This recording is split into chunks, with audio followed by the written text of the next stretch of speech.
हमारे यहाँ के बड़े बुजुर्ग और सभी भाइयों बहनों, आप सबको धन्यवाद और बहुत बहुत बधाई कि आप लोगों के लिए इस बार प्रोजेक्ट में पिछले बजट में बहुत सारी सौगातें हमारे माननीय मुख्यमंत्री जी ने आपको दी।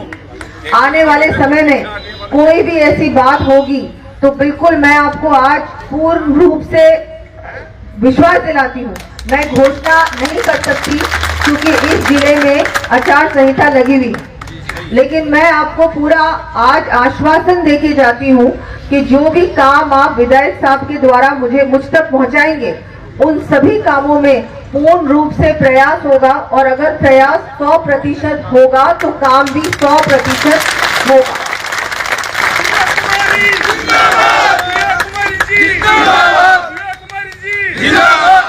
जैसा कि हम सब जानते हैं कि हमारे चुनाव है, झुंझुनू में चुनाव है और आप सभी से निवेदन करती हूँ क्योंकि आप ये इसी जिले के हैं और हम सबको मिलकर हर संभव प्रयास करना है कि हमारे प्रत्याशी जी जीते, अच्छे वोटों से जीते, भारतीय जनता पार्टी का कमल खिले। 7 सीटों में हमारा कमल खिलेगा, लेकिन झुंझुनू से आपको ये निश्चित करना है कि सबसे ज्यादा मार्जिन से वो जीते। ये बहुत बहुत आवश्यक है।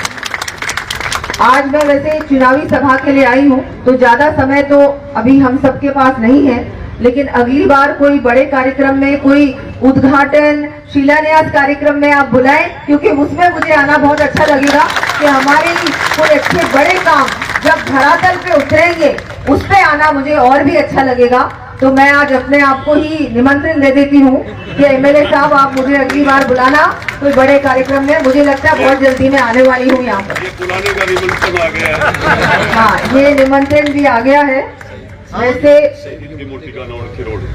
एक ठीक है, बिल्कुल। ये आपने कब का रखा है?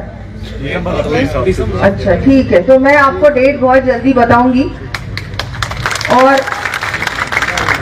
सभी को मैं एक बार फिर धन्यवाद देती हूँ कि आपने इतना भव्य स्वागत किया। एमएलए साहब को भी धन्यवाद, मंच को धन्यवाद, कार्यकर्ताओं को धन्यवाद। मैं तो यहाँ आती रहूंगी, पहले भी आई।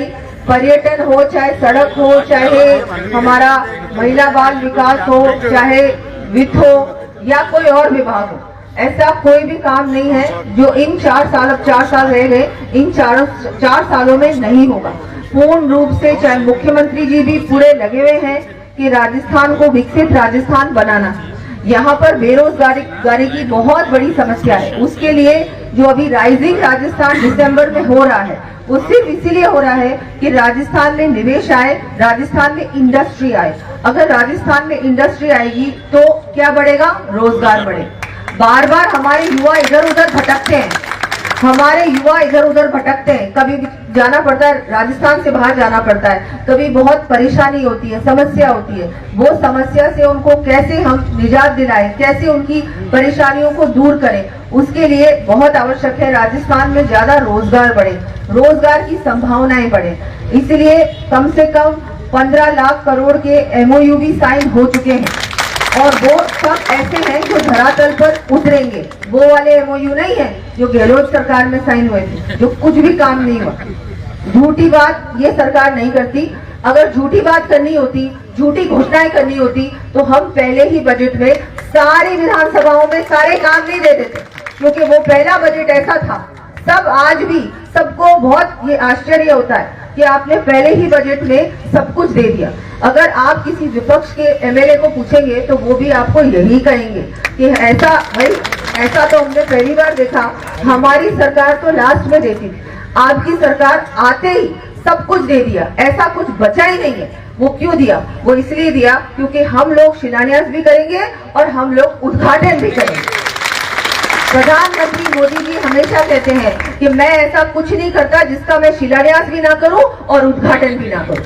इसलिए हम भी उसी लाइन पे चल रहे हैं। डबल इंजन की सरकार का मतलब ही यही है कि झूठी बातें नहीं करते, झूठी घोषणाएं नहीं करते, जो कहते हैं वो कर दिखाते हैं।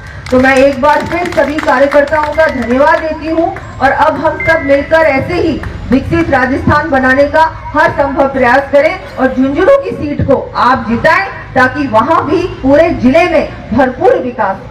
एक बार फिर आभार, धन्यवाद। जय हिंद, जय राजस्थान। भारतीय जनता पार्टी जिंदाबाद। बहुत बहुत धन्यवाद। भारतीय जनता पार्टी जिंदाबाद। भारतीय जनता पार्टी जिंदाबाद। बहुत बहुत आभार आप सबका।